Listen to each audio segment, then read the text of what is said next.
कक्षा 9 की क्लास का दूसरा दिन आपका वेलकम। मैंने पिछले अध्याय में उसमें मैं आपको कराया था गणित में कक्षा 9 में संख्या पद्धति पहला पाठ कराया था। मैंने इसकी कुछ परिभाषाएं आपको लिखने के लिए दी थी, आपने शायद लिखी होंगी। मैंने आपको बताया था प्राकृतिक संख्याएँ, पूर्ण संख्याएँ, पूर्णांक और प्रमेय संख्याओं के बारे में। संक्षेप में इसका रिविजन में कर दूं कि प्राकृतिक संख्याएँ उन संख्याओं को कहते हैं जो संख्याएं जब गिनती की संख्याएं 1 से शुरू होती हैं, यानी कि 1 से शुरू करके अनंत तक चलने वाली संख्याओं को प्राकृतिक संख्याएं कहते हैं। पूर्ण संख्याएं शून्य से शुरू होकर के अनंत तक चलने वाली संख्याओं को पूर्ण संख्याएं कहते हैं। ये भी कहा था मैंने आपको कि प्राकृतिक और पूर्ण में जीरो के अलावा सभी संख्याएं प्राकृतिक भी हैं और पूर्ण भी हैं। शून्य केवल एक संख्या ऐसी है जो कि सिर्फ पूर्ण संख्या है, जीरो प्राकृतिक संख्या नहीं है। तब मैंने कहा था पूर्णांक संख्या असल में प्राकृतिक और पूर्ण संख्याएं केवल पॉजिटिव होती हैं, यानी कि धन में होती हैं, जबकि पूर्णांक संख्याएं धन भी होती हैं और क्या ऋण भी होती हैं। तो शून्य भी पूर्णांक में आता है। शून्य सभी धन पूर्णांक और सभी प्राकृतिक संख्याओं के ऋणात्मक संख्याएं पूर्णांक कहलाते हैं। पूर्णांक दो प्रकार के होते हैं, धनात्मक और ऋणात्मक। सिंपल सी बात है, जिनके आगे प्लस चिन्ह लगे होंगे वो धनात्मक पूर्णांक, जिनके आगे माइनस चिन्ह लगे होंगे वो ऋणात्मक पूर्णांक। तब मैंने आपको कराया था प्रमेय संख्याएं। जिन संख्याओं को हम भिन्न p बटे q के रूप में लिख सकते हैं उन्हें प्रमेय संख्याएं कहते हैं। यहाँ पर q बराबर शून्य के नहीं होता है। जैसे कोई भिन्न हो 7/8, 11/3, कोई भिन्न उन्हें प्रमेय संख्याएं कहते हैं। मैंने आपको ये भी कहा था कि जो पूर्णांक होते हैं, जो ये ऊपर संख्याएं पूर्णांक हैं, चाहे वो प्लस में है चाहे माइनस में है, ये भी प्रमेय संख्याएं हैं, यानी कि ये भी भिन्न है, क्योंकि इनके हर में हम क्या लगाते हैं, एक लगाते हैं। जैसे कि माना 6 है, हमने 6/1 लगा दिया। 11 है, ऋण 11 है, ऋण 11/1 लगा दिया। तो हम पूर्णांकों के हर में एक लगा करके उनको प्रमेय संख्याएं बना सकते हैं। कहने का मतलब यह है, अगर आपसे कहा जाए कि 5 क्या है, 5 एक पूर्णांक है, इसको प्रमेय संख्या कैसे बनाएंगे, इसके हर में एक लगा कर इसको हम क्या बना के प्रमेय संख्याएं बनाएंगे। तो 5 एक पूर्णांक है, 5/1 एक प्रमेय संख्या है। अर्थात किसी भी पूर्णांक के हर में हम जब एक लगाएंगे तो प्रमेय संख्या बन जाएगी। जैसे 3 पूर्णांक है, 3/1, ऋण 3 एक पूर्णांक है, ऋण 3/1 अब प्रमेय बन गई। 11 एक पूर्णांक है, 11/1 प्रमेय बन गई। ऋण 25 एक पूर्णांक है, ऋण 25/1 लगाया, प्रमेय बन गई। ऋण 16 एक पूर्णांक है, ऋण 16/1 हर में एक लगाया, ये प्रमेय संख्या बन गई। यानी कोई भी पूर्णांक हो उसके हर में हम एक लगाते हैं तो प्रमेय संख्या बन जाती है। यानी कि पूर्णांक ही प्रमेय संख्याएं हैं, भिन्न प्रमेय संख्याएं ऑलरेडी हैं। बच्चों, मैंने कक्षा 8 में एक चीज़ पढ़ाई थी आपको, दो प्रमेय संख्याओं के मध्य प्रमेय संख्याएं। तो मैंने आपको ये कराया था कि दो प्रमेय संख्याओं के मध्य असंख्य प्रमेय संख्याएं होती हैं। प्रश्न आएगा अगर आपके पास कि दो प्रमेय संख्याओं के मध्य कितनी प्रमेय संख्याएं होती हैं, तो आपने कहना है कि असंख्य प्रमेय संख्याएं होती हैं। कक्षा 8 का ही टॉपिक है ये। अब जो हमने कक्षा 8 में सवाल किए थे, इस प्रश्नावली 1.1 पहली प्रश्नावली, इसमें भी आपको वही सवाल करने हैं कुछ जो कक्षा 8 में आपने किए थे कि दो प्रमेय संख्याओं के मध्य असंख्य प्रमेय संख्याएं होती हैं, तो किस प्रकार से उन्हें निकाला जाता है। तो जैसे मैंने अभी आपको कहा कि दो प्रमेय संख्याओं के मध्य असंख्य प्रमेय संख्याएं होती हैं, इसी को लेकर एक सवाल जो कक्षा 8 में भी आपने पढ़ा है, माना पर प्रश्न दे रखा है मैंने कि 2 और 3 के मध्य 5 प्रमेय संख्या ज्ञात कीजिए। चूँकि मैंने अभी आपको कहा कि दो प्रमेय संख्याओं के मध्य, चूँकि 2 और 3 पूर्णांक हैं, लेकिन ये प्रमेय संख्याएं भी हैं। पूर्णांक कोई भी हो वो प्रमेय संख्याएं भी होती हैं, यानी कि 2 और 3 अगर पूर्णांक हैं तो 2/1 लिख करके 3/1 लिख करके इसको हम प्रमेय संख्याएं बना सकते हैं। प्रश्न ये है कि 2 और 3 के मध्य 5 प्रमेय संख्याएं ज्ञात कीजिए। चूँकि इनके मध्य 5 नहीं असंख्य होती हैं, तो इन परीक्षाओं में आपको निकालने के लिए आएगा कि इन प्रमेय संख्याओं के मध्य 4 प्रमेय संख्याएं निकालिए, कभी 5 निकालिए, कभी 6 निकालिए, कभी 7 निकालिए, कभी 10 निकालिए। तो कक्षा 8 का एक प्रश्न है 2 और 3 के मध्य 5 प्रमेय संख्याएं ज्ञात कीजिए। अब कैसे निकालनी है इसके हल में, आप इसको हल करेंगे ऐसे। हम लिखेंगे यहाँ पे जो संख्याएं दे रखी हैं 2 और 3 जो पूर्णांक हैं, यानी कि प्रमेय संख्याएं भी हैं ये। यहाँ लिखेंगे आप 2, या लिखेंगे आप क्या 3। तो ये दो पूर्णांक हैं 2 और क्या 3। इन्हें पहले बनाएंगे प्रमेय संख्याएं। कैसे बनाएंगे, 2/1, 3/1। तो कक्षा 8 में मैंने आपको ये भी कहा था, हम जब दो प्रमेय संख्याओं के मध्य प्रमेय संख्या निकाल रहे होते हैं, उसकी पहले शर्त यह है कि उन दोनों प्रमेय संख्याओं के जो हर होते हैं, जो डिनोमिनेटर होते हैं, वो हमेशा क्या होना चाहिए, इक्वल, यानी कि समान होने चाहिए। जैसे स्क्वायर में यहाँ भी एक है, यहाँ भी एक है, दोनों प्रमेय संख्याओं के हर समान होने चाहिए। हम उसके बाद उनके बीच की प्रमेय संख्याएँ निकाल सकते हैं। अब चूँकि हमें इनके मध्य निकालनी है कितनी, 5 प्रमेय संख्या निकालनी है, तो मैंने कक्षा 8 में आपको कहा था हम क्या करेंगे, यहाँ पे जो संख्याएँ लिखी हैं 2/1 हम क्या करेंगे, चूँकि हमें इसकी मध्य निकालनी है 5 प्रमेय संख्याएं, तो हम इसको 1 बढ़ा करके, यानी कि गुणा 6 यहाँ में करेंगे, गुणा 6 यहाँ में करेंगे, कॉमा जो यहाँ 3/1 है, यहाँ गुणा गए 6 करेंगे और गुणा गई 6 करेंगे, यानी कि हमें इनके मध्य 5 प्रमेय संख्याएं निकालनी है। तो हम यहाँ पर क्या करेंगे कि एक बढ़ा करके 5 निकालनी है, तो 6 से इन दोनों प्रमेय संख्याओं के अंश और हर में गुणा करेंगे। 2/1 था ये, 2/1 है ये, 6 गुणा गए 6 गुणा गए 6, इधर भी वही गुणा गए 6 गुणा गए 6 करेंगे। तब करेंगे 2 6 12, हर में भी 6 कम 6, कॉमा यहाँ भी 3 6 18, यहाँ भी 6 कम 6। अब देखिए इनके हर समान है, 6 और 6 हर हैं। तो मैंने अभी जैसे आपको शर्त ये कही कि दो प्रमेय संख्याओं के मध्य हम जब कुछ प्रमेय संख्या निकाल रहे होते हैं 4 5 6 7 या 10 या 2 या 3 या 1, तो उनका पहले शर्त यही है कि इनके हर समान होने जरूरी हैं। यहाँ पर हर समान हैं। अब देखिए इनके हर समान है 6 और 6, तो अंश को गिनिए। 12 और 18 के मध्य कौन कौन सी संख्याएं हो गई? 13 14 15 16 17। तो यानी कि 12/6 के बाद क्या आता है? 13/6, 14/6, 15/6, 16/6 और 17/6, यानी कि इनके मध्य ये संख्याएं 5 प्रमेय संख्याएं हमने निकाल चुकी हैं। अतः हम लिखेंगे अतः 2 और 3 के मध्य 5 प्रमेय संख्याएं निम्नलिखित हैं। कौन कौन सी हैं? मैंने अभी आपको कहा 12/6, 18/6 हर समान तो हैं ही, होने जरूरी भी हैं। अब 12 18 के बीच की संख्याएं कौन कौन सी हैं? 13 14 15 16 17। इनको लिखिए 13, तो 13/6 लिखते जाइए हर में, 14/6, 15/6, 16/6, 13 14 15 16 और अंत में 17/6। तो अंत देखिए 13/6 इनके मध्य, 12 18 के मध्य 13 14 15 16 17। तो 13/6, 14/6, 15/6, 16/6, 17/6, यानी कि प्रश्न जो था, जो हमारे पास प्रश्न था 2 और 3 के मध्य, 2 और 3 के मध्य जो 5 प्रमेय संख्याएं हैं वो ये हैं 13/6, 14/6, 15/6, 16/6, 17/6। मान लीजिए प्रश्न आपके पास एक और है, एक और उदाहरण है कि माना प्रश्न है कि 5/7 और 6/7 के मध्य 4 प्रमेय संख्याएं ज्ञात कीजिए। तो हम पहले क्या करेंगे, इस भिन्न को लिखेंगे यहाँ 5/7, कॉमा और क्या 6/7। हमने भिन्न यहाँ लिख दी 6/7। इन भिन्नों को मैंने यहाँ लिख दीजिए, ये भिन्न के रूप प्रमेय संख्याएं हैं ये। अब पहले शर्त मैंने जो भी आपको कही, हमें जब दो प्रमेय संख्याओं के मध्य कुछ प्रमेय संख्याएं निकालनी होती हैं, चाहे वो 2 निकालनी हो, 3 निकालनी हो, 4 निकालनी हो, चाहे 10 निकालनी हो, 12 निकालनी हो, शर्त पहले ये होगी हम पहले देख लें उनके हर समान है कि नहीं है। यहाँ पर इन दोनों के हर समान है, यहाँ भी 7 लिखा हुआ है, यहाँ भी 7 लिखा हुआ है, यानी कि हर समान है। तो हमें इनके हर समान करने की जरूरत नहीं है। यदि इन प्रमेय संख्याओं के हर समान न हो तो पहले हम इनके हर समान करेंगे, एलसीएम लेकर के एलसीएम लेंगे, हर समान करेंगे, तब जाके हम इनके मध्य प्रमेय संख्या निकालेंगे। पर चूंकि यहाँ पर इनके हर समान हैं, ये भी 7 है और ये भी क्या है 7 है, तो हमें इनके हर समान करने की जरूरत नहीं है। हम से सवाल करेंगे, हम लिखेंगे यहाँ पे 5/7 गुणा, फिर यहाँ भी 6/7 यहाँ लिखेंगे गुणा और क्या गुणा, अंश में भी हर में भी।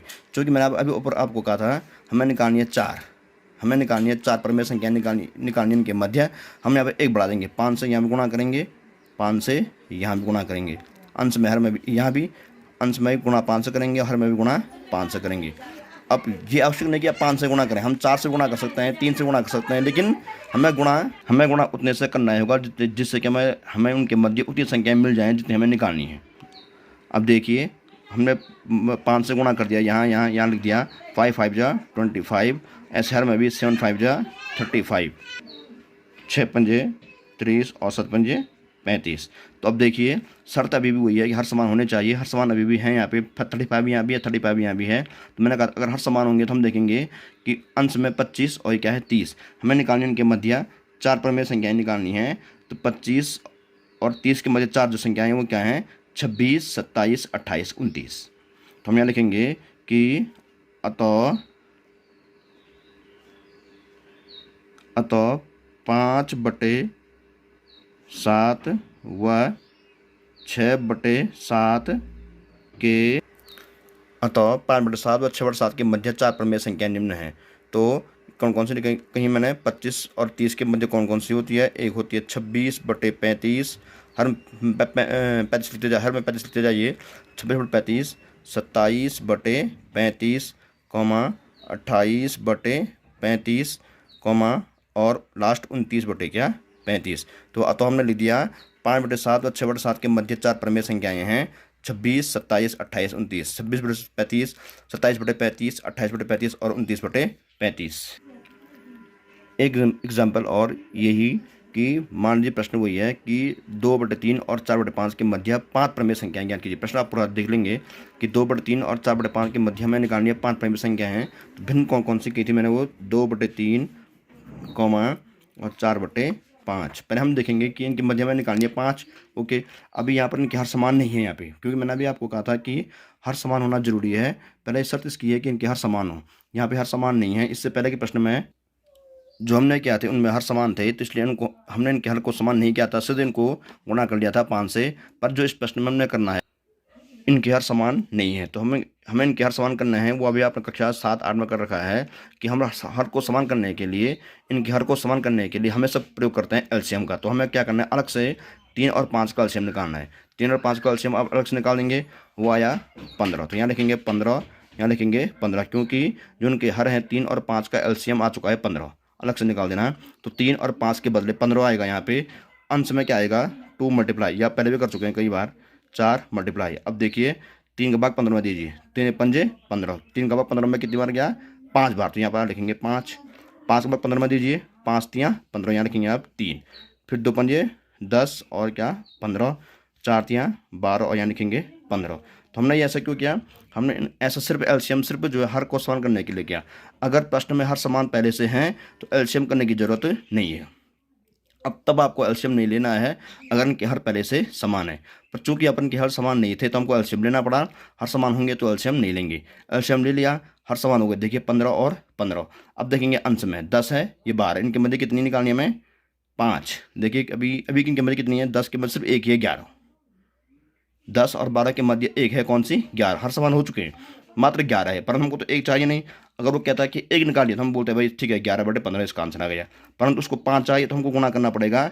ऊपर आंसर में किससे हमें 5 चाहिए, हम गुणा करेंगे 6 से, या 5 से गुणा करके अगर हो रहा है तो 5 से गुणा करके अगर जो इनके मध्य 5 निकल पा रही हैं तो 5 से गुणा कर दीजिए। 4 से गुणा करके आ रही हैं तो 4 से गुणा कर दीजिए। अगर 6 से गुणा करना पड़ रहा है तो 6 से गुणा कीजिए। आपको गुणा किससे करना है आपकी मर्जी है। देखिए मैंने कहा था इनके मध्य 5 निकालनी, प्रमेय संख्या निकालनी है, हमको गुणा अच्छे से करना है। ऐसा जरूरी भी नहीं है, मैंने कहा था अगर 5 से गुणा करके, 4 से गुणा करके, 3 से गुणा करके अगर हो रहा है तो कर दीजिए। यहाँ पर मैंने कहा कि 3 से गुणा किया सब जगह, क्योंकि 3 से गुणा करने पर भी हमें इनके मध्य 5 प्रमेय संख्याएं प्राप्त हो रही हैं। तो हमने यहाँ से गुणा कर दिया 3 से सब जगह। 10 तियाँ 30 और 15 तियाँ 45, कॉमा ऐसे 12 तियाँ 36 और 15 तियाँ 45, हर समान अभी भी हैं। अब 30 और 36 के मध्य हमें निकालनी है 5 प्रमेय संख्याएं, जो प्रश्न में है। तो 5 निकालने तो देखिए जरा, 31, 32, 33, 34, 35। तो इनके मध्य आ गई 31/45, 32/45, 23/45, 24/45, 35/45। तो आप लिख देंगे यहाँ पे, स्वयं लिख देना, अतः 2/3 और 4/5, अतः 2/3 और 4/5 के मध्य 5 प्रमेय संख्या निम्नलिखित हैं। कौन कौन सी हैं, 31/45, 32/45, 33/45, 34/45 और 35/45, जो प्रश्न मैंने इससे पहले लिखा था, आप इसको भी सेम यहाँ लिख देंगे। तो चलिए एक्सरसाइज 1.1 की तरफ चलते हैं। थोड़ा सा बुक मेरे पास है नहीं, इसलिए गाइड से देख रहा हूँ मैं। तो पहला प्रश्न जो एक्सरसाइज 1.1 का है, आप इसको कर देना अपने फेयर कॉपी में। वो है प्रश्न 1, क्या शून्य एक प्रमेय संख्या है।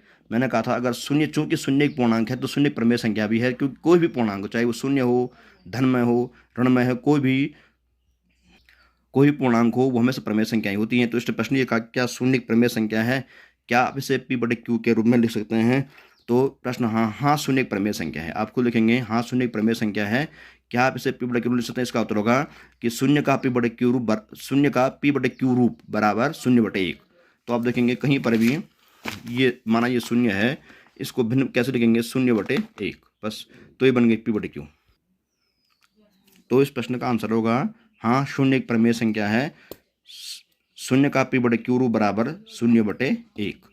ओके, प्रश्न नंबर 1 के बाद प्रश्न नंबर 2 है कि 3 और 4 के बीच 6 प्रमेय संख्याएं ज्ञात कीजिए। मैंने अभी आपको इस प्रश्न कराए थे, 3 और 4 के बीच 6 प्रमेय संख्याएं ज्ञात कीजिए। अभी मैंने आपको एक एग्जाम्पल कराया शुरू में, उसको देख करके आप करना। 3 और 4 के मध्य 6 निकालनी है, हम लिखेंगे 3 और 4, इसको हम 3/1, फिर लिखेंगे 4/1। 3 को 3/1 प्रमेय संख्या बनाएंगे, उसको घर में 1 लगा करके, 4 को 4/1, 3/1 4/1। फिर हमें निकालनी है 6, तो 7 से गुणा करना, और जो मैंने इससे पहले उदाहरण कराया था उसको शुद्ध करके उसको भी कर देना। प्रश्न नंबर 3, 3/5 और 4/3 3/5 और 4/5 के बीच 5 प्रमेय संख्याएं ज्ञात कीजिए। ये भी बहुत सिंपल सवाल है, इसका एग्जाम्पल मैंने आपको करा दिया है। 3/5 और 4/5 के हर समान है, यहाँ भी 5 है और यहाँ भी 5 है, दोनों में इनके हर 5 हैं। ये देखिए 5 और 5 इनके हर समान है, तो आपको एलसीएम न करके हर समान करने की जरूरत नहीं है। आप डायरेक्ट करेंगे, हमें निकालने के बीच 5 प्रमेय संख्याएं, आप गुणा करेंगे 6 से, अंश में भी, हर में भी, दूसरी भिन्न में भी, अंश में भी और हर में गुणा करके इनके मध्य 5 प्रमेय संख्याएं निकाल देना। अब क्वेश्चन नंबर 4, दिए गए कथन सत्य हैं क्या सत्य हैं। अब इनमें ट्रू फॉल्स देखना, ये सही है कि गलत हैं। तो इन सही गलतों को करने के लिए हमको पहले देखना पड़ेगा, जो मैंने आपको प्रश्न कराया था उसको देखना पड़ेगा, ये वाला। इसको देख करके, इनको समझ करके आपको उन प्रश्नों के उत्तर देने पड़ेंगे। प्रत्येक प्राकृतिक संख्या एक पूर्ण संख्या होती है, गलत है या सही। प्रत्येक प्राकृतिक संख्या एक पूर्ण संख्या होती है। इसके पहला है, प्रत्येक प्राकृतिक संख्या एक पूर्ण संख्या होती है। देखिए प्राकृतिक संख्या ये हैं, ये प्राकृतिक संख्याएं हैं और ये पूर्ण संख्याएं हैं। ये प्राकृतिक हैं, ये पूर्ण हैं। अगर हम शून्य को छोड़ दें तो प्रत्येक प्राकृतिक संख्याएं पूर्ण संख्याएं भी हैं, तो ये सही है। पहला कथन सत्य है, क्योंकि इसने कहा कि प्रश्न ये कहा था क्या ये सही, ट्रू या फॉल्स, गलत या सही। कि प्रश्न ये था पहला कि प्रत्येक प्राकृतिक संख्या पूर्ण संख्या होती है। किताब में देखिए पहला प्रश्न नंबर 4 का पहला खंड, कि प्रत्येक प्राकृतिक संख्या पूर्ण संख्या होती है। अगर हम देखें प्राकृतिक संख्या जो भी हैं 1 2 3 4 5, तो जो भी प्राकृतिक संख्याएं हैं 1 2 3 4 5 वो सभी पूर्ण संख्याओं में भी आ रही हैं। तो प्रत्येक प्राकृतिक संख्या जो भी है पूर्ण संख्या भी है, ये कथन सत्य है। दूसरा प्रश्न है कि प्रत्येक पूर्णांक एक पूर्ण संख्या होती है, गलत या सही। फिर से देखिए, प्रत्येक पूर्णांक एक पूर्ण संख्या होती है, प्रश्न ये है, गलत या सही। प्रत्येक पूर्णांक, ये पूर्णांक हैं सारे। पूर्णांक क्या होते हैं, धन भी होते हैं, ऋण भी होते हैं। तो प्रत्येक पूर्णांक जो भी हैं वो पूर्ण संख्याएं भी होती हैं। प्रत्येक पूर्णांक पूर्ण संख्याएं भी होती हैं, ये गलत है कि सही है। ये गलत है, क्योंकि देखिए मैंने आपको कहा था कि पूर्ण संख्याएं कभी माइनस में नहीं होती हैं, जबकि पूर्णांक माइनस में भी होते हैं। तो उसने कहा कि प्रत्येक पूर्णांक पूर्ण संख्याएं होती हैं। कैसे हो जाएंगी, जब पूर्ण संख्याएं माइनस में होती नहीं हैं, तो प्रत्येक पूर्णांक को हम पूर्ण संख्याएं नहीं कहेंगे, क्योंकि कुछ पूर्णांक ऐसे हैं, कई पूर्णांक ऐसे हैं जो माइनस में हैं। तो चूंकि पूर्ण संख्याएं कभी माइनस में नहीं होती हैं, तो हम प्रत्येक पूर्णांक को पूर्ण संख्याएं नहीं कह सकते हैं। तो ये कथन गलत है। तीसरा है, प्रत्येक प्रमेय संख्या एक पूर्ण संख्या होती है। प्रत्येक प्रमेय संख्या एक पूर्ण संख्या होती है, गलत या सही। प्रत्येक प्रमेय संख्या पूर्ण संख्या होती है, गलत इसलिए है, ये गलत है इसलिए है क्योंकि ये भिन्न होती हैं, ये प्रमेय संख्याएं हैं। जबकि पूर्ण संख्याएं इन्हें कहते हैं, इन संख्याओं को पूर्ण संख्याएं कहते हैं। लेकिन कुछ पूर्ण, माना 6 है, एक प्रमेय संख्या भी है, पूर्णांक भी है, प्रमेय संख्या भी है। जबकि 7/8 के एक भिन्न है, ये पूर्ण संख्याएं नहीं है। तो यानी कि प्रत्येक पूर्णांक, कुछ पूर्णांक ऐसे हैं, जैसे माना एग्जाम्पल के लिए मैं आपको बता दूं यहाँ पे कि माना 2/3 है, ये कोई भिन्न है। अगर ये भिन्न है तो प्रमेय संख्या भी है, परंतु ये पूर्णांक नहीं है, क्योंकि संख्या नहीं है। पूर्णांक तो केवल संख्याएं होती है, जैसे 1 है, 2 है, 3 है, 4 है, 5 है, 6 है, भिन्न नहीं होनी चाहिए। 1 2 3 4, चाहे माइनस में -1 -2 -3 -4, चाहे 0 पूर्णांक हों। तो हम यहाँ पर जो पूर्णांक हैं वो प्रमेय संख्याएँ नहीं होती हैं, वो सभी पूर्णांक प्रमेय संख्याएँ होती हैं, लेकिन सभी प्रमेय संख्याएँ पूर्णांक जैसे नहीं होती हैं। तो ये गलत है, ये असत्य है। तो अब आपको एक्सरसाइज 1.1 प्रश्नावली 1.1 पूरी की पूरी हल करके मुझे दिखानी है। और ये प्रश्नावली चूँकि बहुत छोटी है, बहुत कम है, तो आपको इस प्रश्न होमवर्क के रूप में प्रश्नावली 1.1 को फेयर कॉपी में कल 19 तारीख को शाम को 8 बजे तक मुझे इसको व्हाट्सएप से चेक करवा देना है। तो प्रश्नावली 1.1 आप ख़त्म कर लेना। ओके, अगली कक्षा में मिलते हैं।